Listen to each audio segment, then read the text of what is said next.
I am SillyPseudonym playing, well, recording an episode for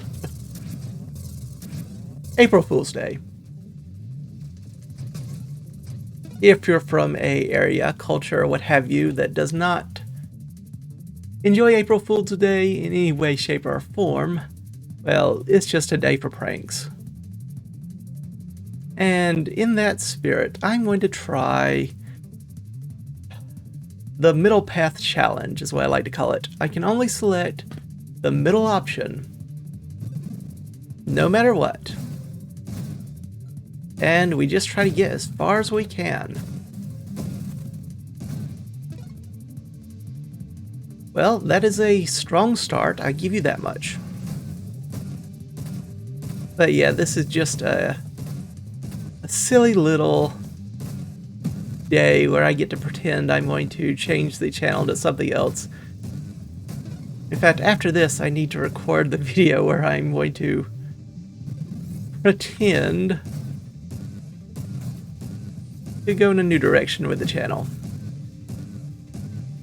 We'll see how that goes. In fact, I'll probably put it up before this video, so I'm recording this in backwards order. Probably should have done it the other way around, but I'm sure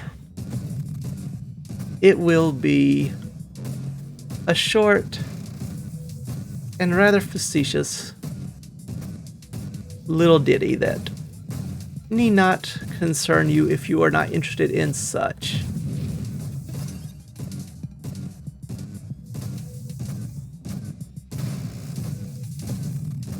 Now, I can use rerolls with this challenge. And I'll certainly take more rerolls if you want to give them to me.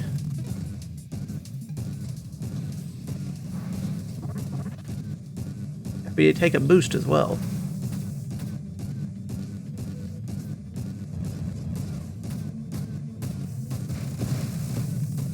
It took long enough, but we got there eventually.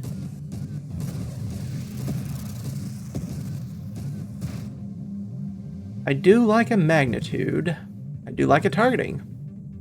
Scorching Wake is not my favorite, but it's good enough. I don't want to spend one of my precious rerolls on it. Or getting away from it.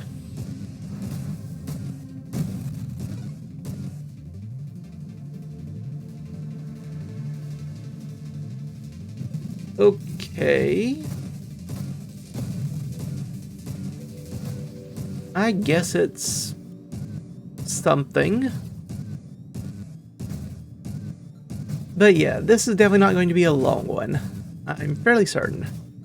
But that doesn't mean it cannot be a fun one. Hopefully.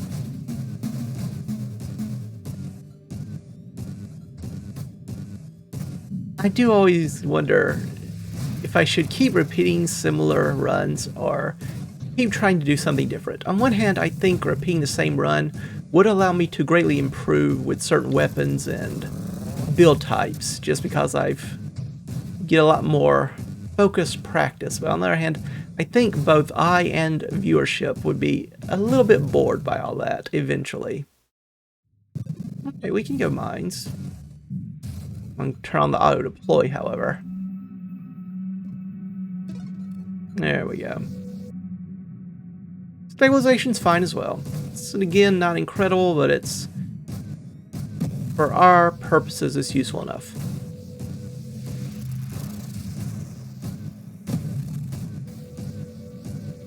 Ooh, run away.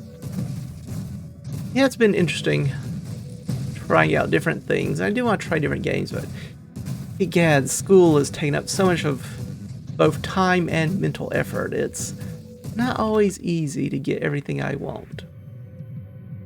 We don't really have anything that does self-damage, so I think I have to spin a reroll here. I will take a skirmish. We do have the outrage module and all that, so we have at least some reason to use. They want to chase me?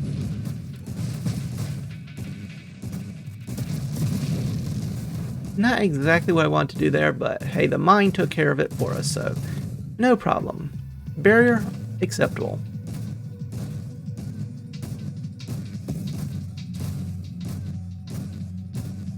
I'd also like to try other things.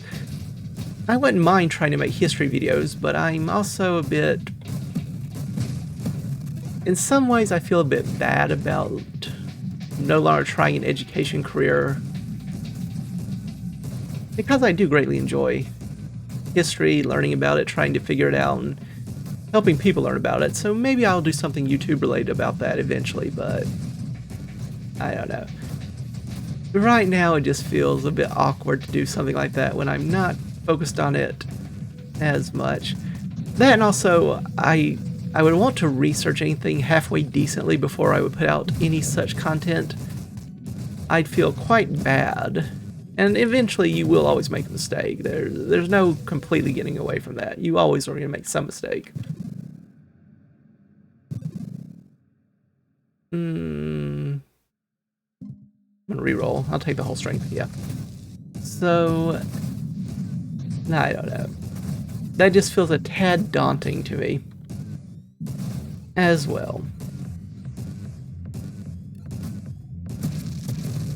Oop, don't want that.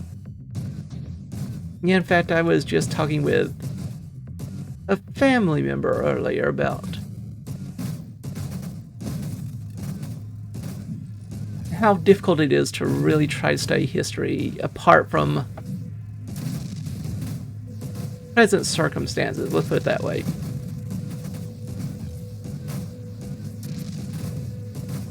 I did a fair bit of study, not a huge amount, but a fair bit on things like certain founding fathers' religious beliefs, just because I was curious about how they influenced their political outcomes. John Adams is anti-slavery, not anti-racism entirely by any means, but that's a tough one. I think I reroll. Blast race is okay, but definitely impacted by his upbringing, the area in which he lived, his religious views. And you can't completely get those views to line up neatly with a lot of modern views as well in many regards. And to me that's just fascinating to try to figure out that sort of thing and figure out how to explain that to people in a reasonable way. So for example, Adams is on one hand, I think it would be even more, I don't even think liberal is quite the right word in modern political terminology. He is someone who believes very much in reason. He's definitely got that rationalism stuff going for him. But he also believes that government can have at least some role in promoting religion in a way that say a Thomas Jefferson or a James Madison would be far more skeptical about. I think it would be safe to say. And trying to explain and understand those dynamics and how they impacted the people around them is just very interesting, because if you're familiar, John Adams and Thomas Jefferson had a very nasty, for example, fight for the presidency.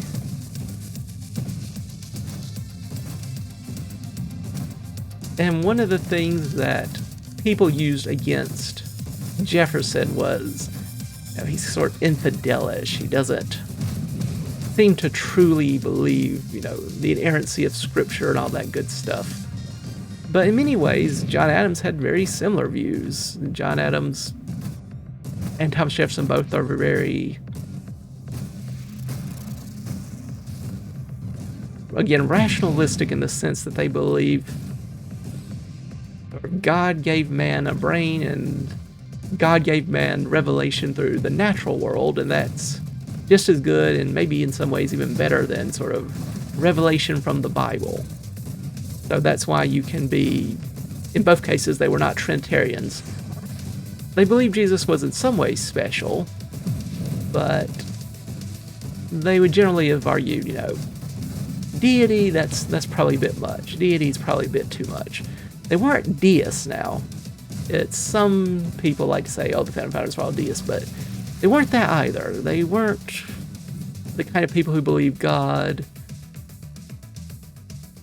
We have Reflect Shield. We can try that. It's going to hurt our outreach module. But they're not the sort of people that believe that God doesn't intervene at all in things. They just tended to believe that God wasn't big, showy miracles, put it that way. God tends to maybe build on people's hearts and minds, and every now and again might nudge things, the weather, something like that. But wouldn't necessarily, get people to turn water into wine all the time.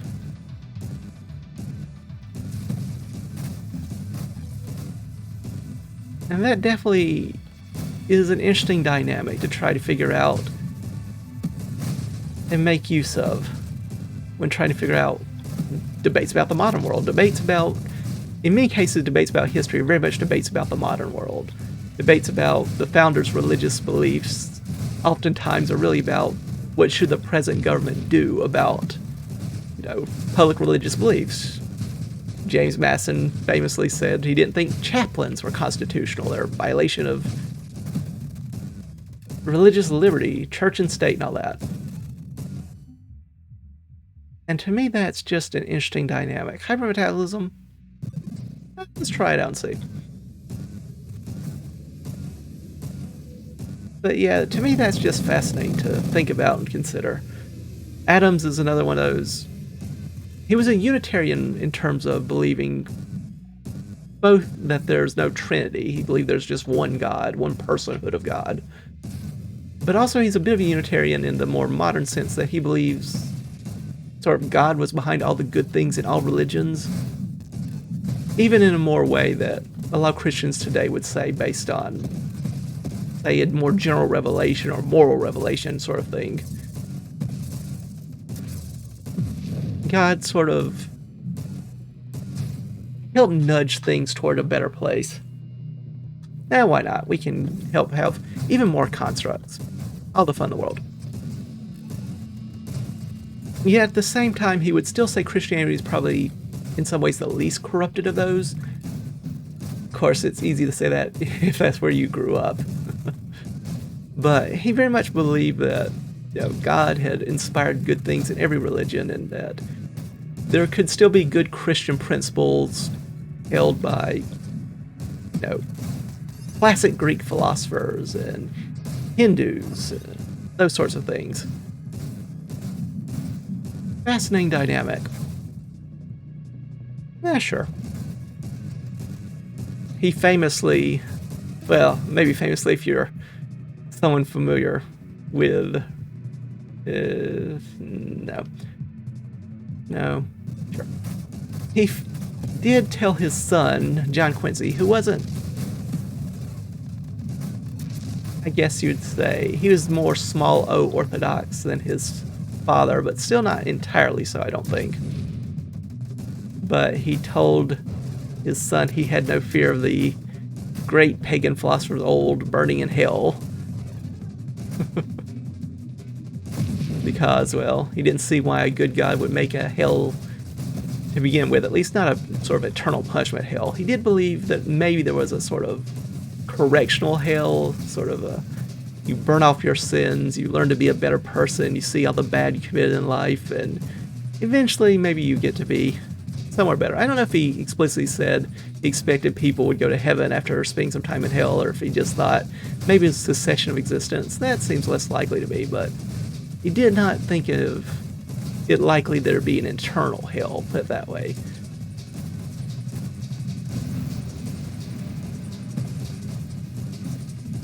Just a very interesting person.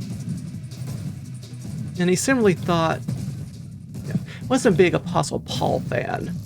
Apostle Paul probably spread a lot of those bad corruptions into Christianity, much like Thomas Jefferson, really. He thinks, the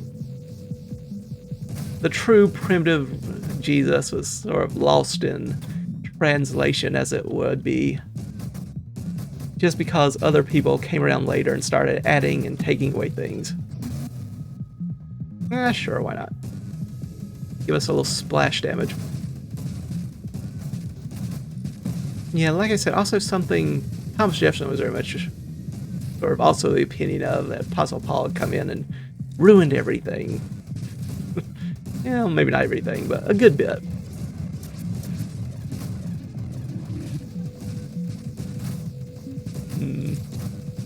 But yeah, to me, that's just, it's very fascinating to see those interactions. And you can also see it in, again, lots of debates about history, really debates about the present. You see it a lot about quotes from founding fathers about various religious things, because you can get, again, there's plenty of things where you can get John Adams talking about how he thinks maybe government does have a good role to play in spreading religion and using religion as a sort of thing to help with morality, even as at the same time he worries that once you go down that path, where's the limiting factor? How can you really keep it truly universal so all people benefit from it and it doesn't become sort of a cudgel used by one religion or one religious group to spread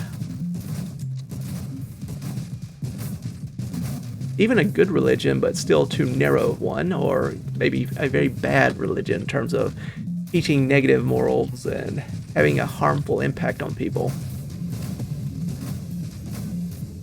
Yeah, Massachusetts, if I remember correctly, I'm pretty sure I'm right, Massachusetts is the last state to actually get rid of a state religion in the sense of having taxpayer-funded churches and the like.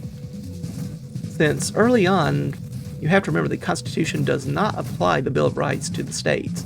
That's not really until the Reconstruction, post-Civil War amendments that really happens.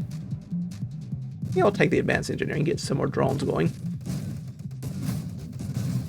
And John Adams, I think, is very much sort of that philosophy. And maybe it's not, completely bad to have government in religion, but you just have to keep some checks on it. I'm not horribly enthused by that. Don't really want that. I'll take the armor. Very much contrary to, say, a Madison type who, again, chaplains aren't even constitutional in Madison's Detached Memoranda. Even sort of Thanksgiving declarations. It's like, I don't know, I'm not entirely sold on this idea.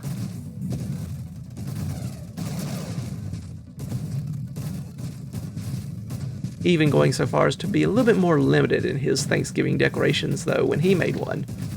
Another fascinating thing is, did he change his mind, or did he just do it because, well, he doesn't want to break tradition and be the first president to not do it, or what's going on there?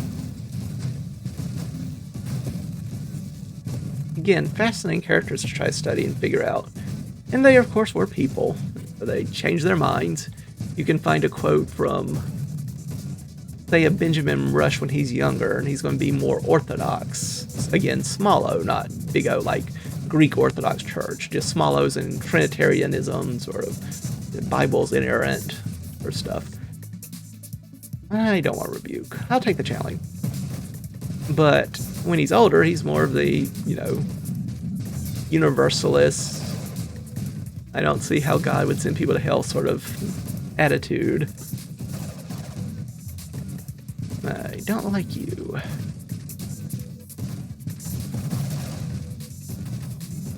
Trying to get rid of at least one of these tracers, and got rid of that one.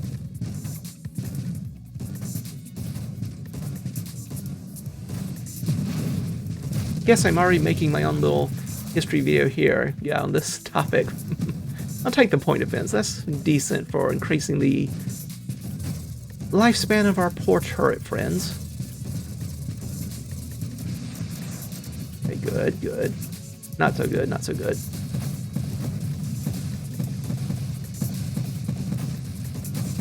Oop, you need to go away.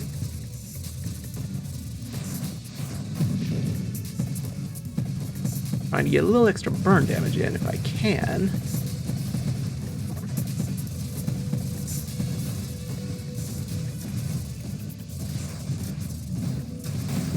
Yeah, this might kill me. Run. Oh, wait.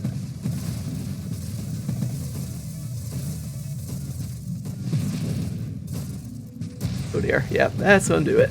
Ah. That's the problem of having such an unfocused build. Sometimes you are at the whims of what you can do with what you get. If we didn't get that quite combination of enemies, we could probably gotten a lot further. Ah well. Still, it's a good April Fool's Day episode. And you might have seen there, I didn't click through it fast enough, a little bit of a preview of a video, probably going to go up in a few more days, probably 6 more days, 7 more days, yeah, and about, not quite a week from now. I think that's my backlog. Oh, but we got to try some fun stuff. I got to blather on about my other side of my life and all that good stuff. However, for now, I do thank you all for stopping by.